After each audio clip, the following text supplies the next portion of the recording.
हमारी लाशें निकालने आए तो हमारा बदन बेपर्दा नहीं होना चाहिए।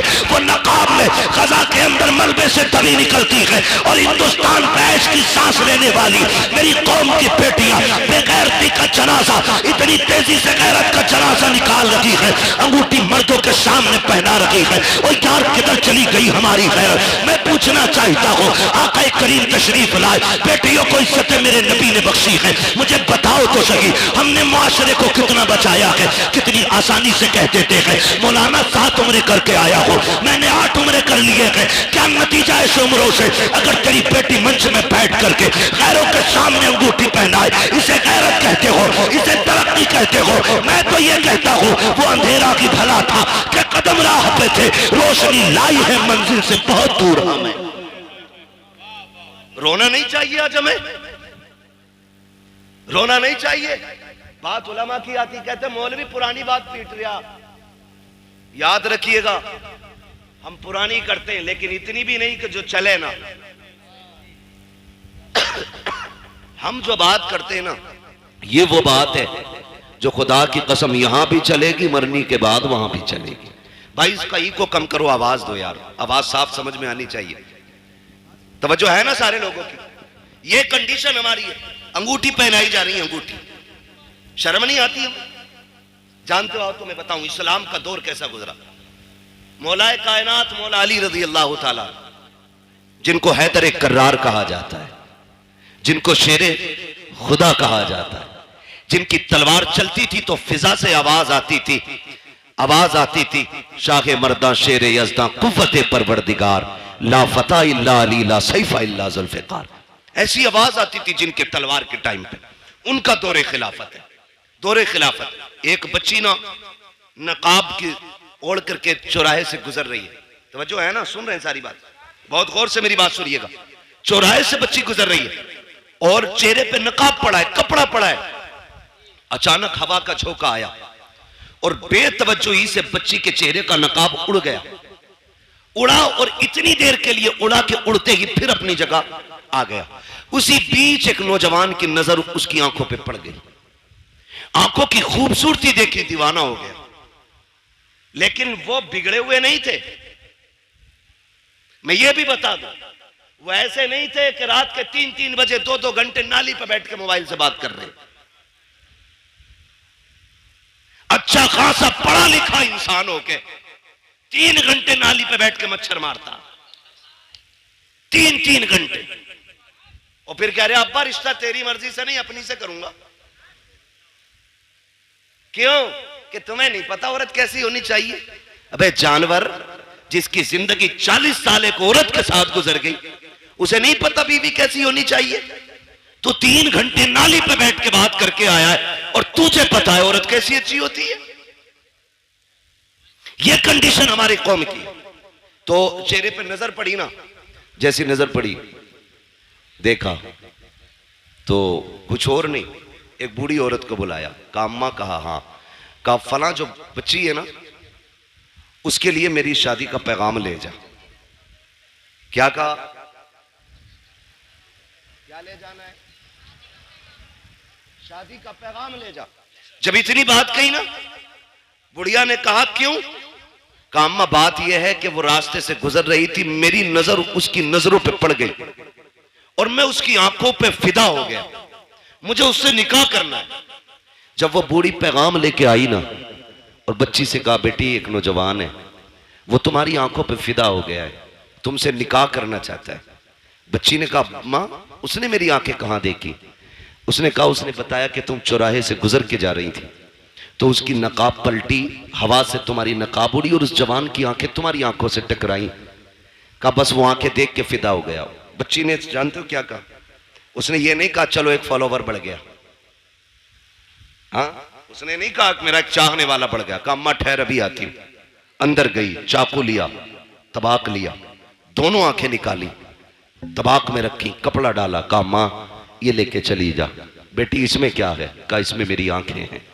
कहा क्यों? कहा ये आंखें उस जवान को जाके दे जिसका दिल इन आंखों पे आ गया है। इतना सुना, बच्ची के जो आंखों से खून, चेहरा लहूलुहान, बूढ़ी तड़प गई, बेटी ये क्या कर दिया? मैं तो निकाह का पैगाम लेके आई थी। उसने कहा माँ जैसी तूने बताया ना आकर के, मेरी आंखों पे उस गैर महरम की आंखों का निशाना पड़ गया था, उसने मेरी आंखें देखी हैं। मैं ये सोच के गैरत से पानी पानी हो रही थी, अगर कयामत में खातूने जन्नत ने मुझसे ये पूछ लिया कि किन आंखों से मेरे पास आई है, जिस आंखों पे एक मर्द की नजरें पड़ गई थी, अम्मा मैं क्या जवाब दूंगी? ये आंखें लेके चली जा, आंखें उससे मुबारक हो खातूने जन्नत की मोहब्बत मुझ कलीफ को मुबारक। नारे तकबीर, नारे रिसालत, जश्न ईद मीलादुन नबी, पैगामे मजहब इस्लाम, मसलके आला हजरत हजरत अल्लामा मुफ्ती हम्माद रजा मुरादाबादी, सरजमीन फरीदपुर, नारे तकबीर, सुभान अल्लाह। तवज्जो है ना सारे लोगों की? ओ भाई ये कंडीशन, एक दौर हमारा ऐसा भी गुजरा है। आज ना अपनी बेटी खड़ी है, तमाशा बना के तुमने खड़ा किया उसे, तमाशा बना के, और कह रहे जी मौलाना चुप रहो, अब जदीद दौर है, न्यू जनरेशन है, ये जो कर रही है भाई अभी से नहीं रोका जा सकता। मैंने कहा तुम नहीं जानते हो, जो हुजूर के हो जाते हैं वो किसी दौर की तरफ नहीं, मदीने वाले मुस्तफा की डोर की तरफ देखा करते हैं। सीधी सी बात, सीधी सी बात। ये हालात हमने बनाए तो रिश्ते हो रहे, उसके अलावा नुकसानात आप देखें, बुरा ना मानिए। मेरा नबी बेटियों का बोझ बढ़ाने नहीं, बोझ घटाने आया है। बोझ घटाने के लिए मेरा नबी आया। आज कितना बड़ा बोझ हमने बना दिया। बच्चियां जवान होती हैं ना, बाप के सर पे सफेदी आने लगती है, इसलिए नहीं कि वो बच्ची नहीं पाल सकता। जो बाप 18 बच्चे पाल सकता है, उससे 2 बेटियों की रोटी नहीं कमेगी? कमा सकता है ना, फिर भी सफेदी क्यों आ गई? उसे ये फिक्र खा जाती है, खुदा जाने मेरे दरवाजे पे मेरी बेटी का हाथ थामने कौन आएगा। आज रोड पे निकलो लड़के लड़के, मार्केट में जाओ लड़के लड़के, एयरपोर्ट पे जाओ लड़के लड़के, बस स्टैंड में, ट्रेन में लड़के लड़के, लेकिन एक बहन का रिश्ता करने के लिए निकलो ना तो लगता है दुनिया खाली हो गई है। एक सही रिश्ता तलाश करने में बाप और भाई की चूतियां टूट जाती हैं। क्या लड़के मर गए? नहीं हैं, लेकिन बेटी के लायक लड़का नहीं मिल रहा है। ये क्या है? ये हमारे रवैयों की खराबियां हैं, ये हमारी तरबियत की एक वो भद्दी तस्वीर है जिसे आपको बर्दाश्त करना पड़ेगा।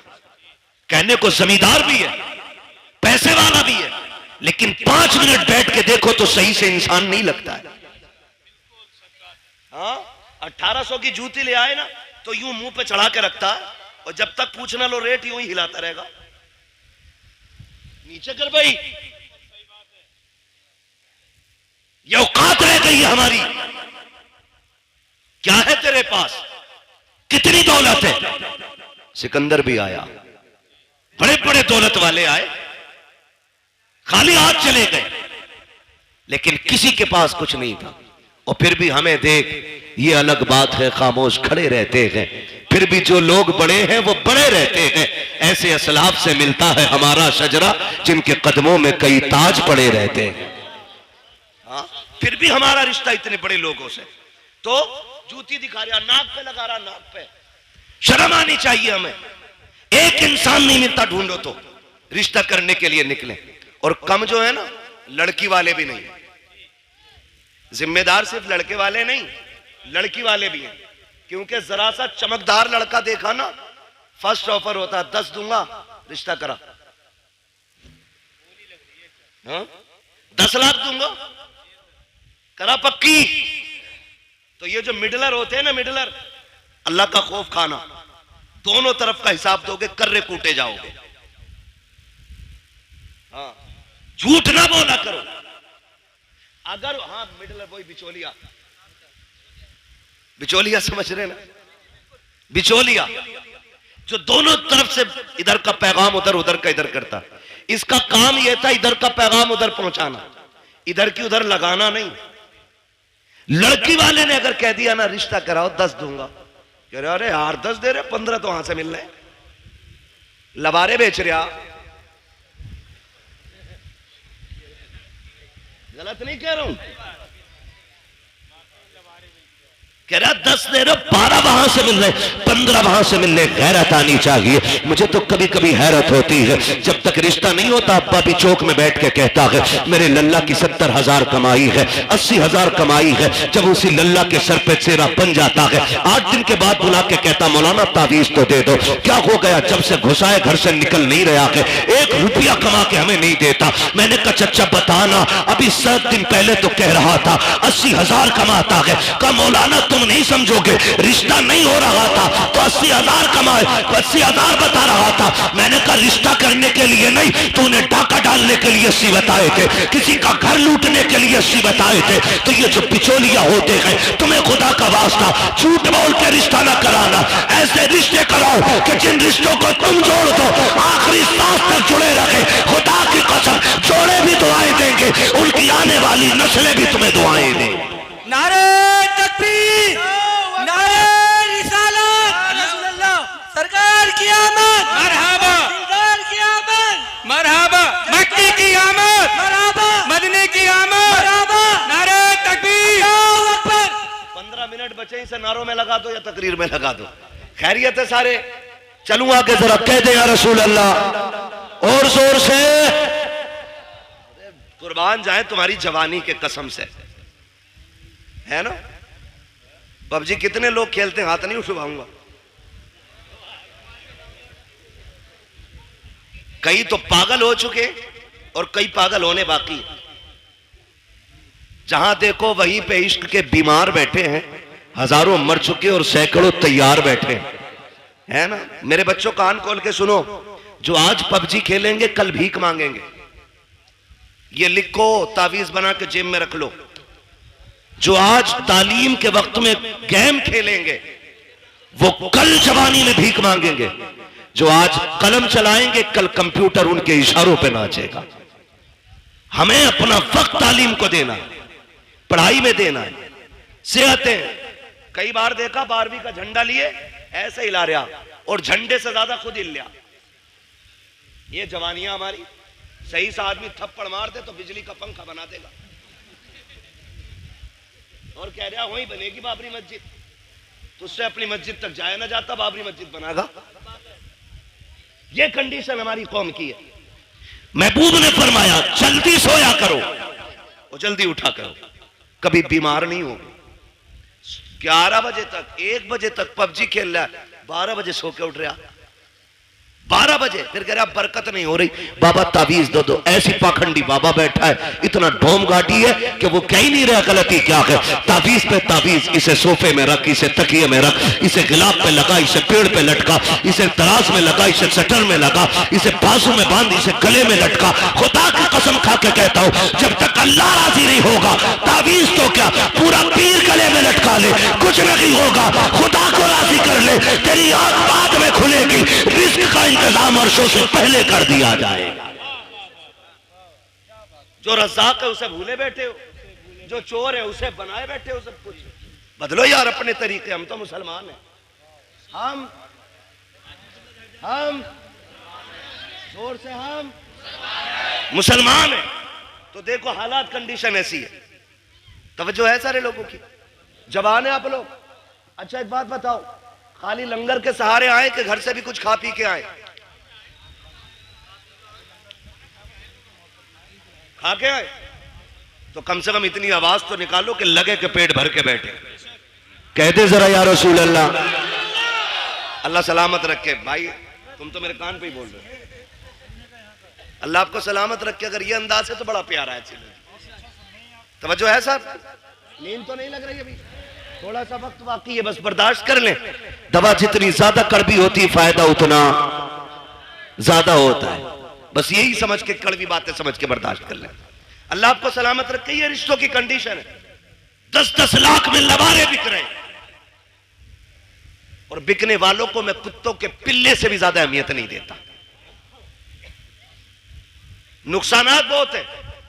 तो जरा सा चमकता लड़का देखा, 10 दे देंगे, कराओ बात। लड़के वाले के भाव हो गए 10 मिलने। इतने तो मेरी जमीन में भी ना बढ़े। 5 बीघे ली थी, अभी वही 8 की हुई है, 7 की ली थी। और लड़के में डायरेक्ट 10 लाख। कहा नहीं जी वहां भी नहीं करनी है। तो लड़की वाला फिर कह रहा है चलो 15 दिलवा दियो।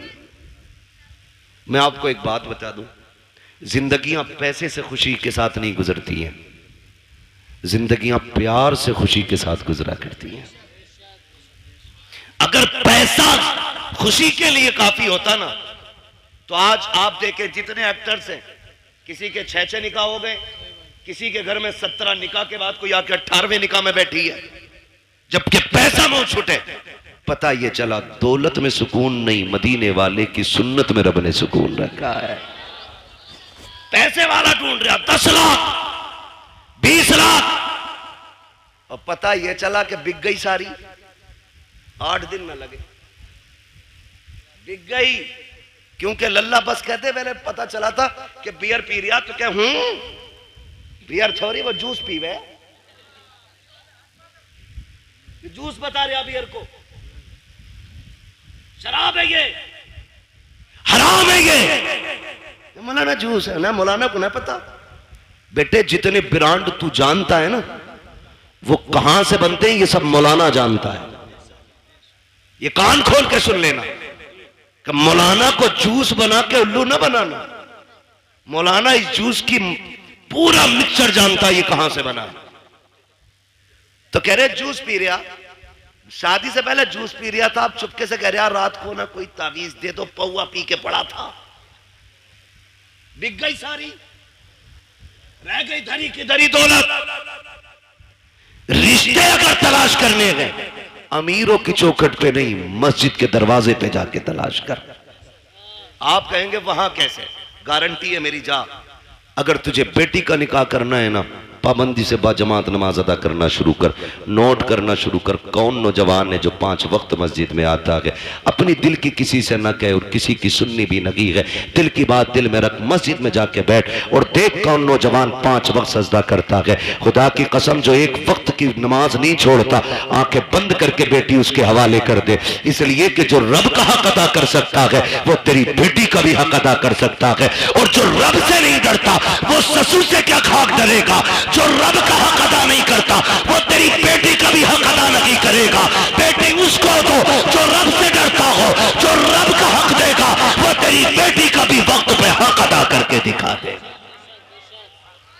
लेकिन कमाल के लोग हैं, रामपुर के होटल में रिश्ता ढूंढने जा रहा, हवाई जहाज वाले में,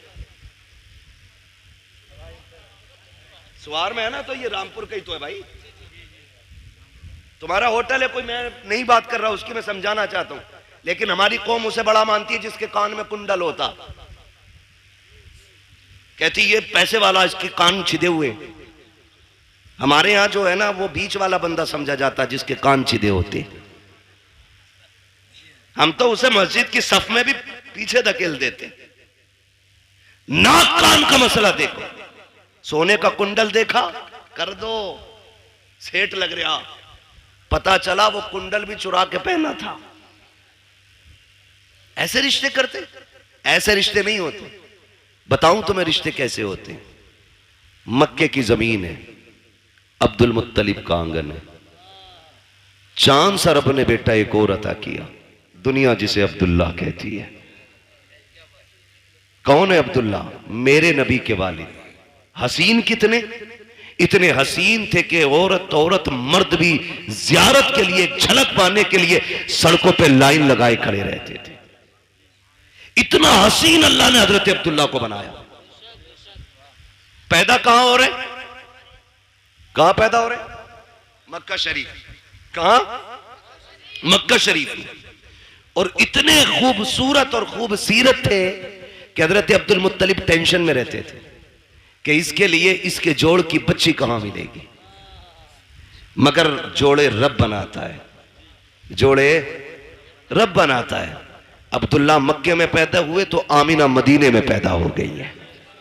हुजूर की अम्मी मदीने में पैदा हुई। ना हजरत अब्दुल्ला के हुस्न का जवाब, ना हजरत आमिना के हुस्न का जवाब। सीरत में ये भी बेमिसाल, सीरत में वो भी बेमिसाल, सूरत इनकी भी बेमिसाल है, सूरत उनकी भी बेमिसाल है। लेकिन देखें अब्दुल मुत्तलिब परेशान, कह रहे हैं रिश्ता किधर करना है? काबा शरीफ के हरम में लेटे, आंख लगी, ख्वाब में नूरानी चेहरे वाले आए और कहा अब्दुल मुत्तलिब क्या सोच रहे हो? का बेटा है, जोड़ नहीं मिला पा रहा हूं। फरमाया परेशान ना हो, सुबह उठना, मदीने जाना, वहाब बिन मुनब्बा की बेटी का हाथ मांग लेना, रब ने उस आमिना को तेरे अब्दुल्ला के लिए बनाया है। जब उन्होंने ये बात कह दी ना, आप फरमाने लगे आप हैं कौन? कहने लगे मुझे नहीं पहचाना, मुझे जद्दुल अंबिया इब्राहिम खलीलुल्लाह कहा जाता है। ये भी बता दूं, रिश्ते जितने ज्यादा अच्छे होते हैं बिचौलिया उतना ज्यादा अच्छा होता है। समझ गए ना? चोरों के बिचौलिए चोर ही बनते, ख्याल रखिएगा। समझा रहा हूं कुछ मैं। आया तो इब्राहिम खलीलुल्लाह, जाना सुबह उठना और जाके उनकी बेटी का हाथ मांग लो। आप उठे, मदीना शरीफ पहुंचे। कौन है? अब्दुल मुत्तलिब। किसी मोहल्ले के जिम्मेदार नहीं, कोई क्या बोलते हैं अध्यक्ष नहीं, चेयरमैन नहीं, काबे के मुतवल्ली है, खानदान कुरैश के सरदार है। पावर इतनी है कि अबरहा भी आता है ना हाथी की फौज लेके तो नजरें झुका के बात करता है, इतनी पावर वाला। बेटों को लिया, सुने देखो रिश्ते कैसे होते हैं। बेटों को लिया, मदीना शरीफ आ गए। वहाब बिन मुनब्बा की चौखट है, जबकि वहाब बिन मुनब्बा भी सरदार है, लेकिन इतने बड़े नहीं थे वो छोटे सरदार। आके ना आवाज आई, कौन?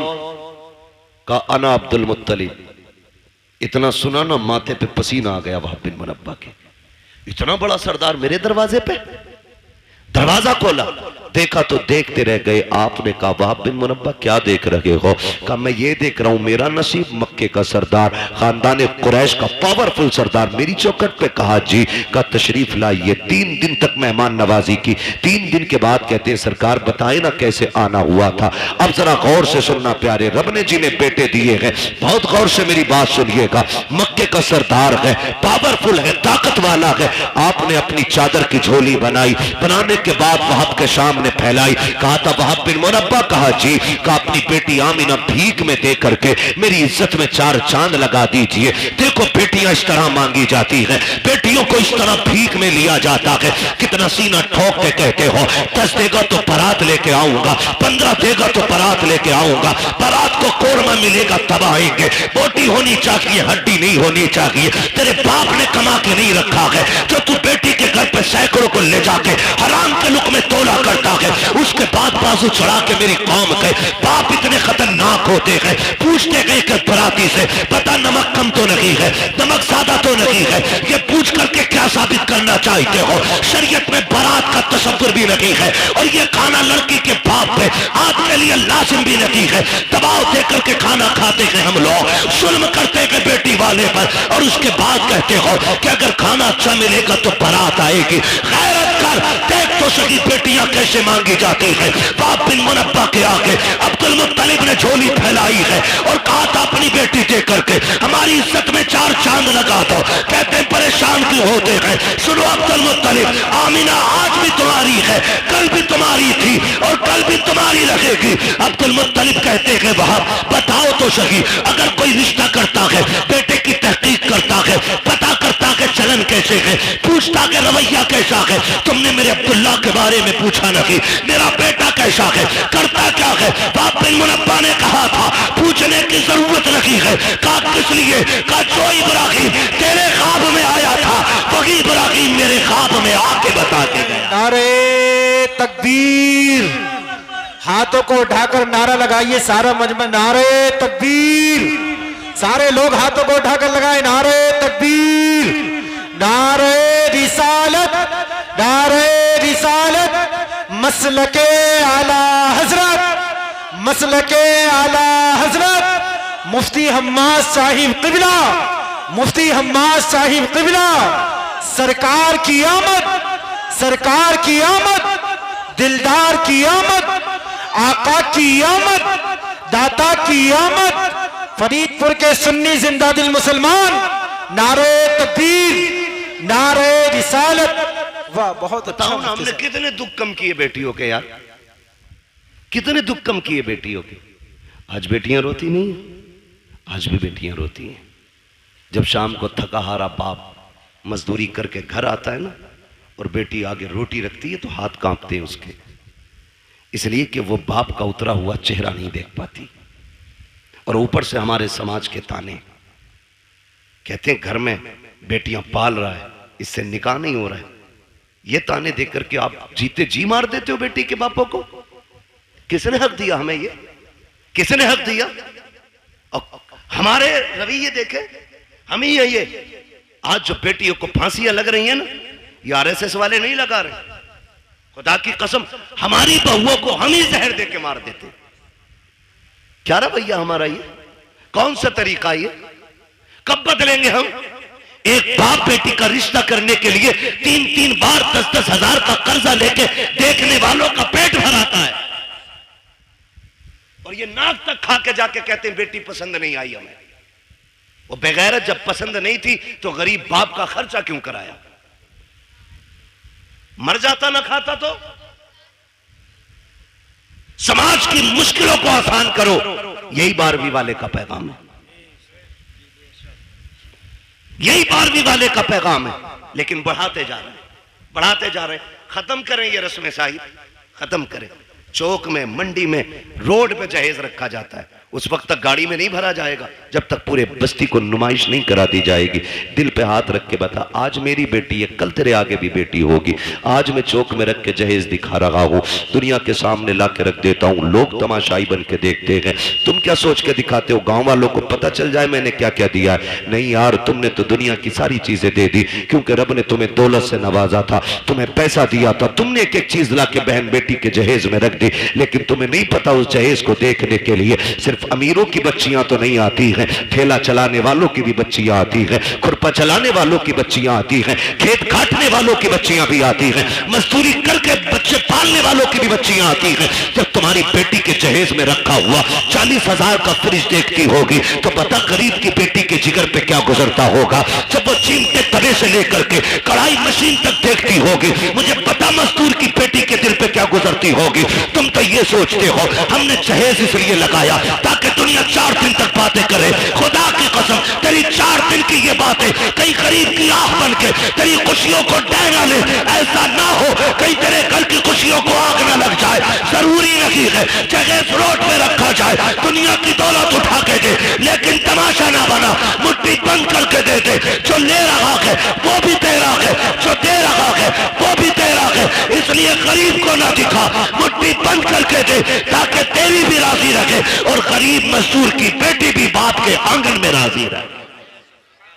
लेकिन हमने तमाशे बनाए, हमने नुमाइश बनाई, और इस नुमाइश ने बेटियां हमारे सर पे बोझ बना दी। गलत नहीं कह रहा हूं, इस नुमाइश ने बेटियां बोझ बनाई, इस दिखावे ने मार डाला। अभी कुछ दिन पहले की बात, हम 2 बारातें थी। कितनी बारातें थी? एक बारात में हम भी थे और एक दूसरी बारात कहीं से आई थी। जाना एक ही घर पे था, एक ही घर पे दोनों बारातें आई।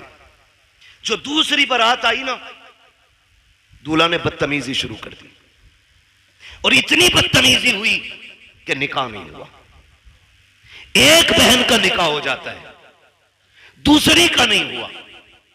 मुझे एक बात बताओ, कहने को तो आसान है बारात लौट गई, लेकिन मुझे कोई बताएगा जो बिजलियां उस बेटी के दिल पे गिरी होंगी जिसके हाथों पे निकाह के लिए मेहंदी लगी हो, जो सुर्ख जोड़ा बैठ करके पहन के तैयार बैठी हो कि कोई आएगा जिंदगी भर का वादा करके आज लेके चला जाएगा।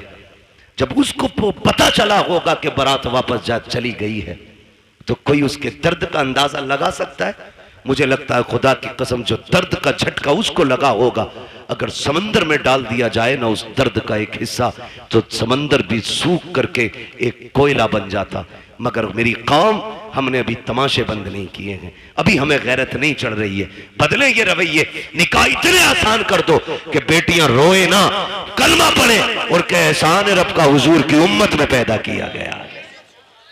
इतने आसान निकाह कर दो, इतना आसान कर दो निकाह। अल्लाह आपको सलामत रखे। मेरे भाई, ये मुश्किलें जो आई हैं ना बेटियों पे, इसे खत्म करने की कोशिश करेंगे इंशाल्लाह, करेंगे इंशाल्लाह। है जो रिश्ता करने जा रहे हैं ना, ये भी 3-3 गाड़ी भर के लेके जा रहे हैं। देखने के लिए 10-12 लोग जा रहे हैं और एक झटके में तो मुंह दिखाई होती भी नहीं है।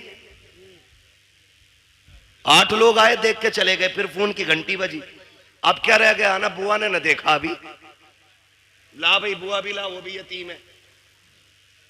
बुआ देख के गई, कह रहे हमारी वो जो है ना तेरी चचेरी मुमानिया, वो भी आएंगी, क्यों उन्हें भी हराम के खाने की आदत है ना, वो भी आएंगी देखने के लिए।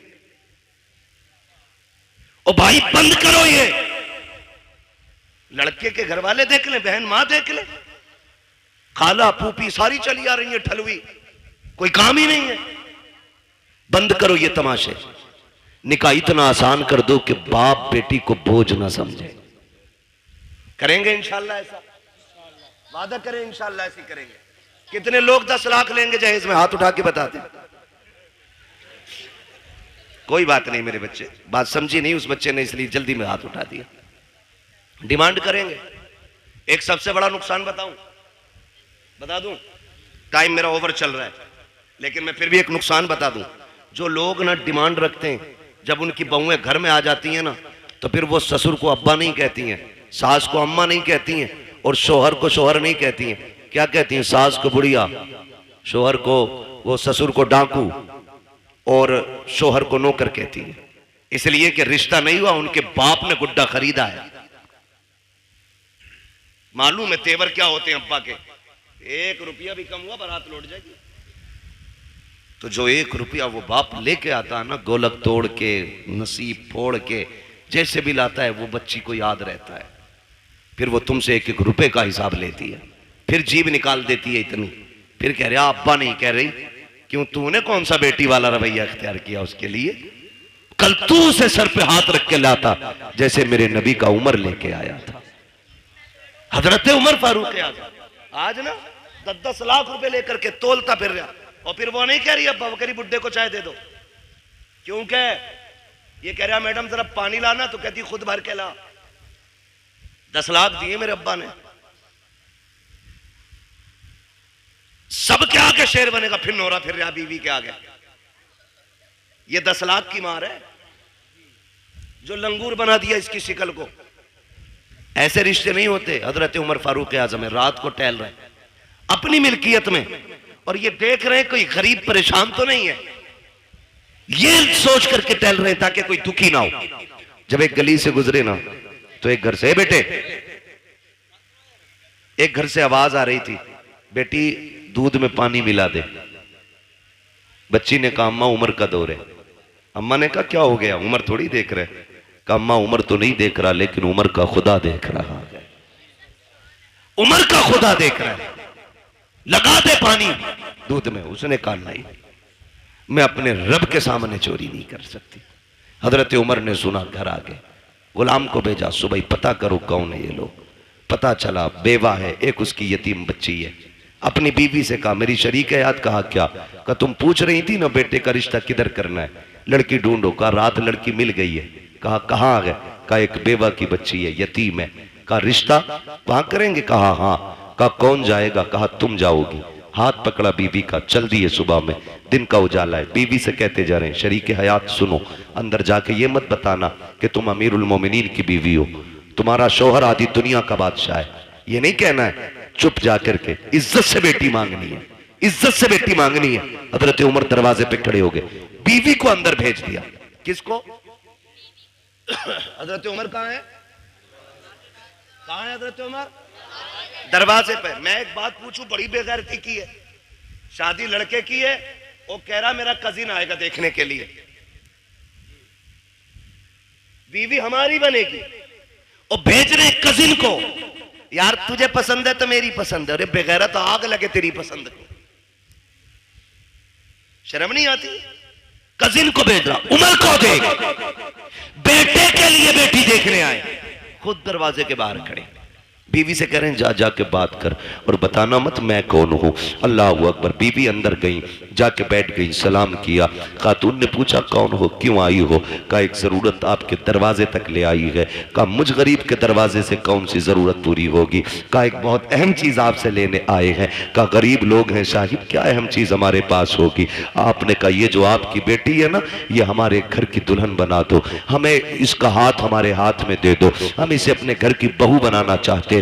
इतना सुना ना, मां ने भी तड़प के कहा खातून चुप कर, मेरी बेटी यतीम जरूर है, मैं बेवा जरूर हूं, लेकिन अभी इतने भी गए गुजरे लोग नहीं है हम कि बिना पूछे कछे किसी के भी हाथ में बेटी का हाथ दे दे। बता तू है कौन, कहां की रहने वाली है, हमारी बेटी का हाथ मांग रही है। यतीम समझ के हल्के में ना लेना, अभी मां जिंदा है, बताना तू है कौन। हजरत उमर की बीवी बात छुपा रही है, बताना नहीं चाहती है कौन है, किसकी बीवी है, किसके लिए हाथ मांगा जा रहा है। फिर जब मजबूर किया, कहा ऐसे हम किसी के हाथ में बेटी का हाथ नहीं देंगे, कम से कम पता तो होना चाहिए कौन लोग हैं सामने वाले। फिर डरते डरते कहती है सुनो, मैं उमर इब्ने खत्ताब की बीवी हूं, जिसके लिए मैं हाथ मांग रही हूं वो उमर खत्ताब का बेटा है। अल्लाह अकबर। इतना सुना है, जैसी इतनी बात सुनी है औरत का तेवर बदल जाता है। कहती किस उमर की बात कर रही हो? कहीं वही तो उमर नहीं है जो हमारा अमीरुल मोमिनीन है, कहीं उसी की बात तो नहीं करती हो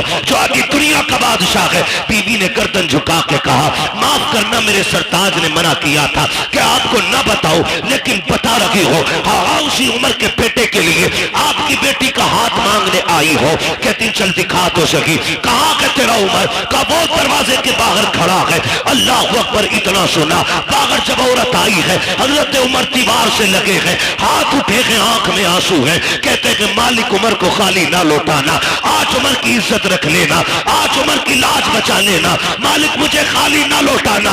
ये रोते जा रहे हैं, कहते जा रहे हैं। औरत ने आके कहा था उमर क्या तू अमीरुल मोमिनीन है? कहा हाँ। काम तुम्हें बेटी नहीं दे सकते। कहा किस लिए? कहा था दुनिया के बादशाह का बेटा और इधर यतीम की बेटी, बताओ निभाओ कैसे होगा? हजरत उमर ने कहा था ये न देख कि ये किसका बेटा है और बच्ची कौन है, ये देख तू भी नबी का कलमा पढ़ती है, हम भी नबी का कलमा पढ़ते हैं।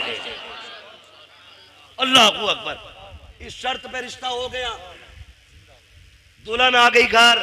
सुनो भाई, 2 लाख के चक्कर में बेटे की लाश बेचने वालों, मैं तो लाश ही बेचना कहूंगा उसको। 10-10 लाख में बेटे बेच देते हो।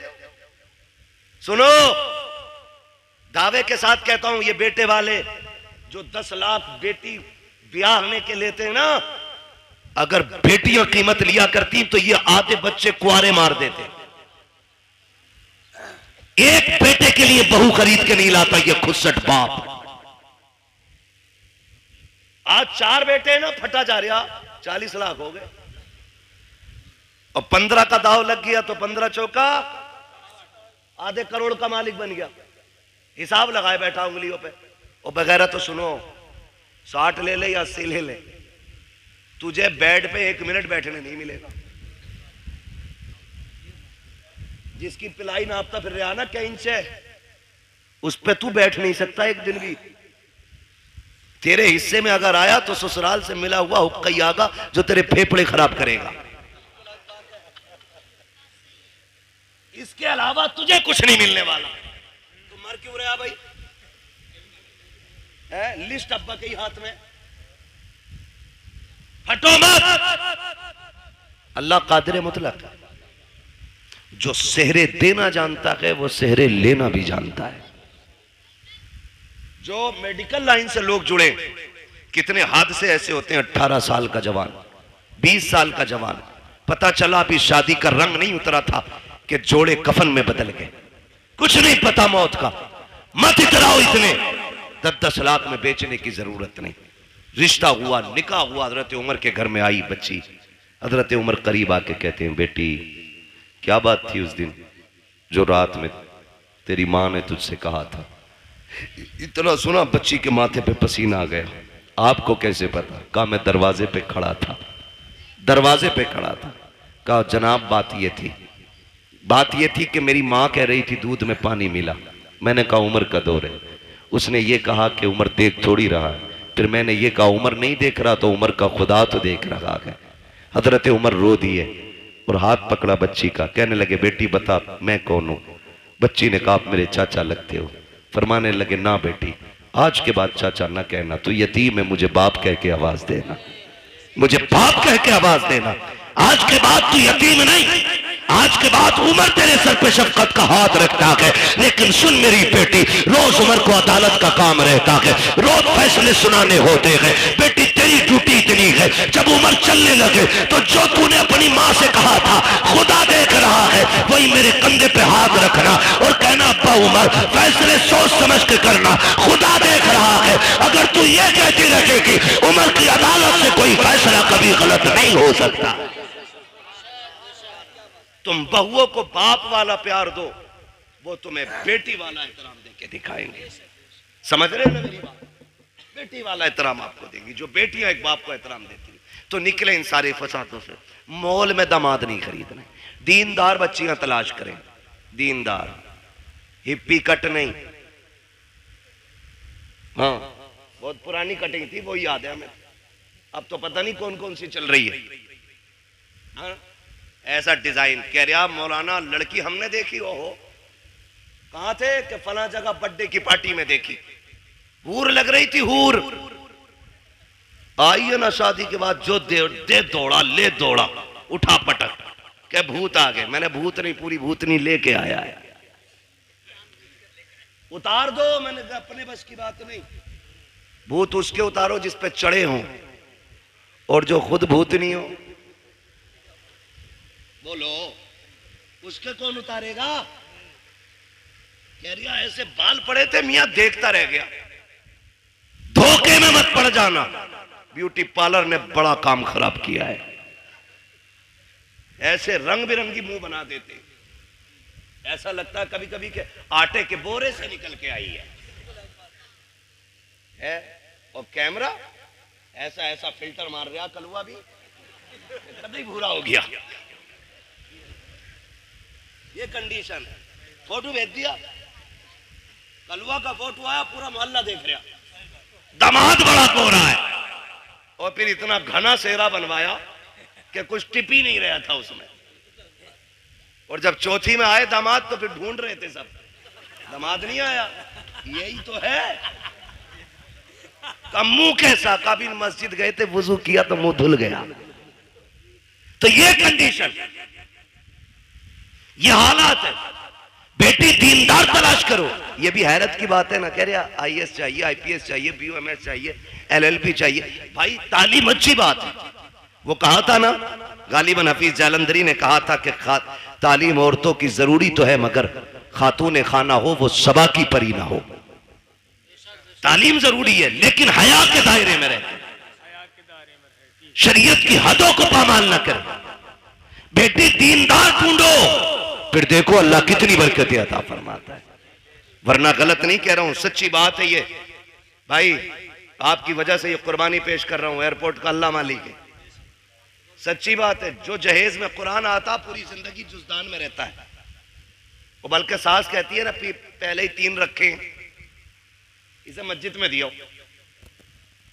टीवी अपने कमरे में, एलसीडी अपने कमरे में, एलईडी अपने कमरे में, फ्रिज संभाल कर रखिए टूट ना जाए, वॉशिंग मशीन स्क्रैच ना आ जाए। बुढ़िया खड़े होकर ऑर्डर जारी कर रही है, आया ना कुरान, कहती लल्ला इसमें क्या, इसमें क्या? कि अम्मा कुरान है। ए लल्ला 4 तो पहले से घर में रखे थे, ये भी ले आए, इसे मस्जिद पहुंचा दो। अगर ये कंडीशन घरों की हो जाए ना, फिर पूछना मत कयामत कब आ रही है। समझ लेना कयामत तुम्हारे दरवाजे पे आके खड़ी हो गई है, क्योंकि तुम्हारे घर में टीवी और फ्रिज रखने के लिए जगह है और रब का कुरान रखने के लिए जगह नहीं है। सोचना और फैसला करना। गलत नहीं कह रहा हूं। पढ़े क्यों? क्योंकि हमने बेटी को पढ़ाना जरूरी नहीं, बेटी को कुरान देना जरूरी समझा है। जहेज में होना चाहिए, चाहे उसे नमाज आती हो कि नहीं आती हो। बाप अच्छा वो नहीं जो सोने की पेटी में रख के मुझको अंबर से लिखा हुआ कुरान बेटी को दे। बाप वो बेहतर है जो जहेज में कुरान दे ना दे, बेटी के सीने में कुरान दे दे, इसलिए कि वो जहां जाएगी वहां जाकर के कुरान पढ़ेगी। लेके आओ कुरान वाली बेटी, फजर में उठ के मुसल्ला बिछाएगी, नमाज से फारिग होकर कुरान पढ़ेगी, रब की तस्बीह बयान करने के बाद शौहर की खिदमत करेगी, सास ससुर की खिदमत करेगी। फिर तुम देखना इन्हीं घरों के अंदर तुम्हें जन्नत के नक्शे नजर आएंगे। वरना याद रखना, ले आओ जितनी चाहे पढ़ी लिखी, जब तक शरीयत रखी होगी उस वक्त तक घर में जन्नत रखी होगी। मैंने पहले कहा था घर कभी भी दौलत से रखी, मदीने वाले की सुन्नत से चला करते। आप बच्चियों को कुछ पढ़ाएं या ना पढ़ाएं, लेकिन कुरान पढ़ाएं। मेरे ख्याल से आपके इलाके में भी इदारा है ना, हमारे नवाब भाई ने बताया था, मुझे याद आ रहा है, काफी पहले बताया था कि ये समूदिया में बच्चियों का इदारा कायम कर रहे हैं। वो मेरे ख्याल से कायम कर दिया है, माशाअल्लाह। लिंटर की तैयारी है। ये इदारे हमारे जिम्मेदारियां हैं हमारी।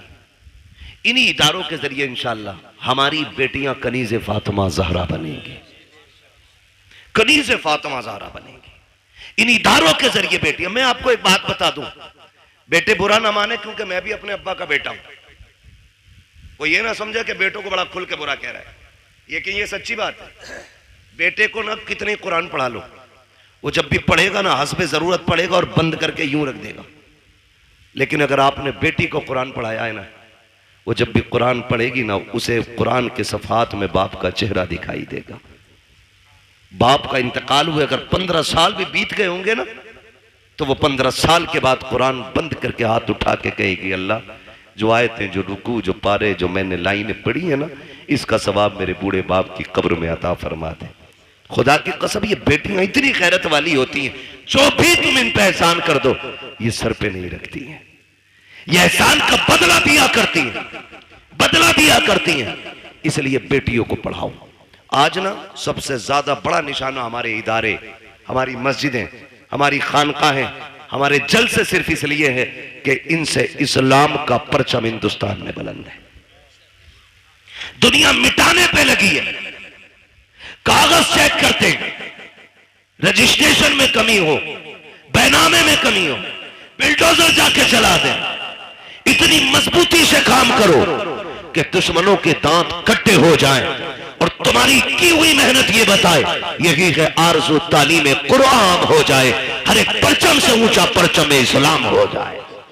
इतनी जम के मेहनत हमें करनी है और हम अपनी कौम को इदारे देंगे, तालीम के मरकज देंगे। लिंटर पढ़ा के नहीं, अभी नहीं पढ़ा ना, तो उम्मीद है इंशाअल्लाह आप लोगों का साथ रहेगा इंशाअल्लाह। बोले जोर से इंशाअल्लाह। हाँ, वरना याद रखना, वही नेकी है जो अपने हाथ से कर जाओ, वही नेकी है जो अपने हाथ से कर जाओ। हम जो कमाते हैं ना, वो अपने लिए नहीं, दूसरों के लिए कमाते हैं। हम तो कुछ दिन उस दौलत पे चौकीदार बन के रहते, मरेंगे लल्ला मौज करेगा। अपने हाथ से कर जाओ। किसी के बेटे ने बाप के नाम पे सोने के सिक्के नहीं दिए मस्जिद में। हमने अमीरों के बेटे भी देखे, गरीबों के भी देखे, जबकि गरीब बाप का बेटा जिसे दौलत नहीं, बाप विरसे में कुरान दे के गया था, कम से कम वो कब्र पे जाके कुरान तो पढ़ के सुना देता है। लेकिन अमीर के बच्चे को उतनी भी फुर्सत नहीं कि वो जाके बाप की कब्र पे कुरान भी पढ़ सके। और मेरे भाई, अपने जीते जीतने काम कर जाओ। कब्रिस्तान जाते हो, सर हिलाओ भाई, जाते हो कुरान कब्रिस्तान? माशाअल्लाह, जो लोग समझ गए उन्होंने हाथ उठा दी, समझदार हो गए ना, अल्लाह सबको सलामत रखे। और फिर फरीदपुर के लोग समझदार ना होते तो जलसा ही क्यों करते? सबसे बड़ी पहचान समझदारी की तो हुजूर की मिलाद सजाना है ना। तवज्जो है ना? कब्रिस्तान जाते, कब्रें सारी सलामत हैं, कुछ बैठ भी गई हैं, कुछ बैठी भी होंगी और कुछ कब्रों के निशान भी खत्म हो गए होंगे, मिट्टी डाल के बराबर भी कर दी गई होंगी, कुछ में निशान भी बनाए गए होंगे। लेकिन कई कब्रें ऐसी होंगी जिनका पता ही नहीं होगा ये किसकी। किसी सफेद वाले बालों वाले को लेके जाना, अब्बा ये किसकी कब्र है? वो कहेंगे मैंने भी नहीं देखा मरते हुए, मेरे अब्बा ने बताया था कि यहाँ हमारे गांव के सबसे बड़े जमींदार दफन हुए थे, ये वो थे जो 500 एकड़ के मालिक थे। आज जाके देखो ना, हजारों बीघों का मालिक इंच भर जमीन में सिमट के रह गया है, हड्डियां गल गई हैं, कोई फाथा पढ़ने वाला भी नहीं है। फूल डालने की तो बड़ी बात यार, लोग कब्र पे मिट्टी डालने भी नहीं आते हैं, तख्ते गले सड़े दिखते रहते हैं, कफन के धागे नजर आते हैं, कोई छुपाने वाला भी नहीं होता। तो तुम्हें क्या लगता है कि हमारी औलाद हमारी कब्र पे बैठ करके रोज कुरान पढ़ा करेगी? रोज हमारी कब्र पे बैठ करके फकीरों के नाम पे लंगर लुटाया जाएगा? कभी नहीं, कोई नहीं। अगर आज हमें महीनों में टाइम मिलता है, हमारे बच्चों को 6 महीने में भी टाइम नहीं मिलेगा। हम 6 महीने में जाते हैं, हमारे बच्चे साल भर में भी नहीं जाएंगे। ऐसे काम कर जाओ, कोई जाए या ना जाए, कोई हाथ उठाए या ना उठाए, तुम्हारी कब्र में रहमतों के झोंके आते रहे, खुदा की तरफ से बरकतें आते रहे। आप कहेंगे कैसे? तो सुनो, जो मदरसे चल रहे हैं, इदारे बन रहे हैं, उनका जाके ताउन कर दो, बीमा कर लो पहले का 50,000 मेरी तरफ से ले, इसकी छत बना दे। खुदा की कसम, जब मर जाओगे और जब तक ये मदरसा चलता रहेगा, कोई हाथ उठा के दुआ करे ना करे, कोई कब्र पे आए क्या ना आए, जितनी देर तक इसके नीचे बैठ करके कुरान पढ़ा जाता रहेगा, अल्लाह सवाब की खिड़कियां तेरी कब्र में बराबर खोल के रखेगा। इसलिए ऐसे काम करके जाना, ऐसे काम कर जाने, अपने इदारे मजबूत करें। इसमें आम के आम है, गुठलियों के दाम है। गुठलियों के दाम ऐसे हैं कि हमें जन्नत मिलेगी, नेक काम है। और आम के आम ऐसे हैं, हमारी ही बेटियां यहां से पढ़ के कनीज़े फातिमा ज़हरा बनेंगी। हाँ, वो सबसे ज्यादा जरूरी है हम अपनी बच्चियों पे ध्यान दें। वक्त होता है इंशाअल्लाह तो मैं बात करता, अभी मैंने सिर्फ एक टॉपिक पे बात की है। हुजूर बेटियों के लिए रहमत बन के आए और हमने उसका मतलब ही बदलने की कोशिश कर दी है। हुजूर रहमत बन के आए, हम जहमत बन के बैठ गए। बाप के बाल इसलिए सफेद हो गए कि कोई बच्ची का हाथ मांगने वाला है। ओ यार, ऐसे हो जाओ कि कोई बोझ बेटी को अपने ऊपर महसूस न करे, बल्कि बेटी को फूल समझ के पाले। आप भी जाओ, जन्नत सभी को चाहिए, सब चाहेंगे मुझे जन्नत चाहिए। एक आसान नुस्खा है, तलाश करो ऐसे रिश्ते जहां बाप बेटी को रुखसत करने पे मजबूर हो, लेकिन हालात ना हो। अल्लाह ने तुम्हें खरीदने के बर्तनों का भी पैसा दिया हो, लेटने की चारपाई भी दी हो, चलने के लिए गाड़ी भी दी हो, रहने के लिए छत भी दी हो ना, वहां खाली हाथ जाके किसी गरीब की बेटी के घर की आबरू बन जा और उसे अपने घर की जीनत बना के ले आ। खुदा की कसम, यहाँ उसकी गुर्बत पे तू पर्दा डाल ले, कब्र में मदीने वाले तेरे गुनाहों पे पर्दा डालने आ जाएंगे। ये सबसे आसान तरीका है जन्नत में जाने का। करेंगे इंशाअल्लाह कोशिश। जहेज तो नहीं मांगेंगे, खास करके अब्बा सुन ले, मोटरसाइकिल पे बैठने नहीं मिलेगा, चाहे बुलेट मांग ले, हवाई जहाज मांग ले। हाँ, अगर बैठ भी गया बाई चांस तो उस वक्त सांस उखड़ रही होगी, तुझे पता ही ना होगा बैठा काय पे, उससे पहले लल्ला बैठा गई नहीं। इसलिए मेरे भाइयों गुजारिश है, बच्चों को टोकिन ना समझे, लॉटरी ना समझे, बेटों को खुदा की नेमत समझे। और जब वो दूल्हा बने, शुक्र के सजदे करें, लंबी दुआ की भीख मांगे। खुदा की कसम, नस्ल उसी से जो चलेगी ना, गोद उसकी होगी, आने वाला सलाहुद्दीन अय्यूबी होगा। जरूरी है हम नस्लों को बेहतर करें। मेरे हुजूर आए और सबसे पहला सबक आका ने दिया, इक़रा बिस्मि रब्बिकल्लज़ी खलक़। पढ़ने का हुक्म मेरे नबी ने सबसे पहले दिया। जिस नबी ने सबसे पहले तालीम को आम किया ना, आज उसी की उम्मत सबसे ज्यादा जाहिल है, उजड़ है, गवार है। मैं लाजिम समझता हूं हम अपने बच्चों पे पढ़ाई को इतना लाजिम कर दें जितना पानी हमारे लिए लाजिम है, जितना खाना हमारे लिए लाजिम है। मारेरा शरीफ की एक बोली बड़ी प्यारी लगती है, आधी रोटी खाएंगे बच्चों को, आधी रोटी खाएंगे बच्चों को। अभी सारे नहीं बोल रहे हैं कि बच्चों की कमाई खाएंगे। पढ़ाओगे कि बच्चों की कमाई खाओगे? बोलो। आधी रोटी खाएंगे बच्चों को कतई वो नहीं बोल रहे जो बच्चों से भी नलाई करवा रहे होंगे। सिर्फ 200 रुपए के लालच में उनके करोड़ों का जीवन बर्बाद करते हैं ऐसे नलायक बाप जो अपने बच्चों को चाहते हुए भी नहीं पढ़ा पाते। मजबूरी एक अलग चीज है, तेरे हाथ पैर है, तू जमीन जोत गड्ढे खोद, बच्चों को पढ़ा, अल्लाह तुझे खेती करने में भी इबादत का सवाब अता फरमाएगा। करना ये काम तो करेंगे इंशाअल्लाह।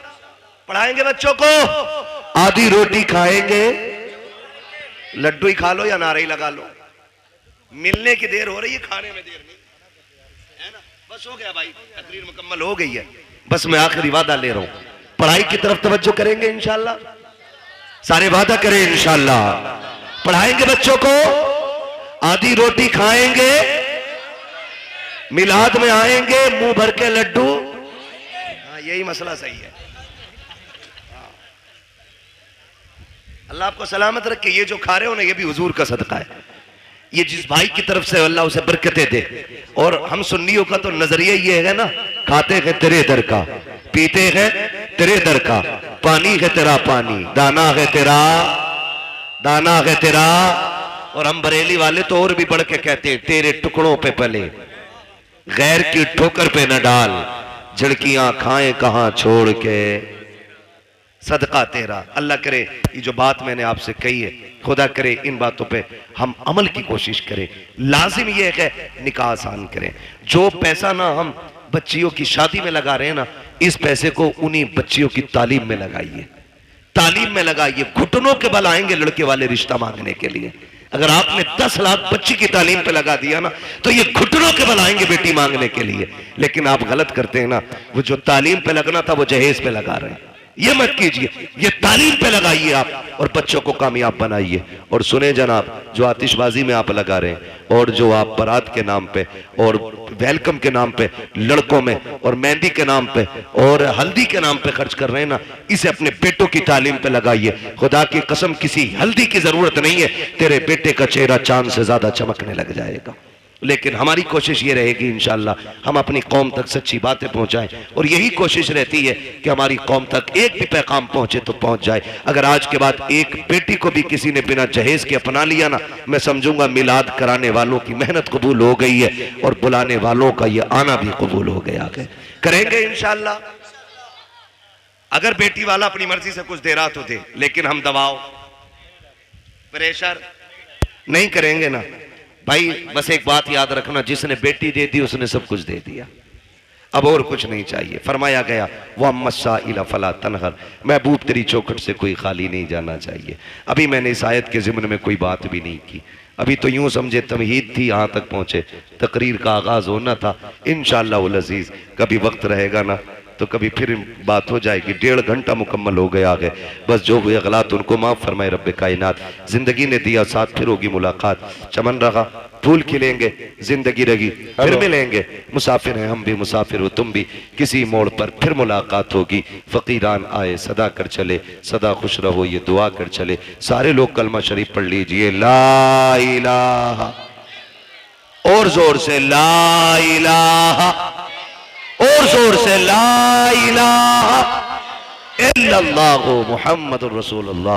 अस्तगफिरुल्लाह रब्बी।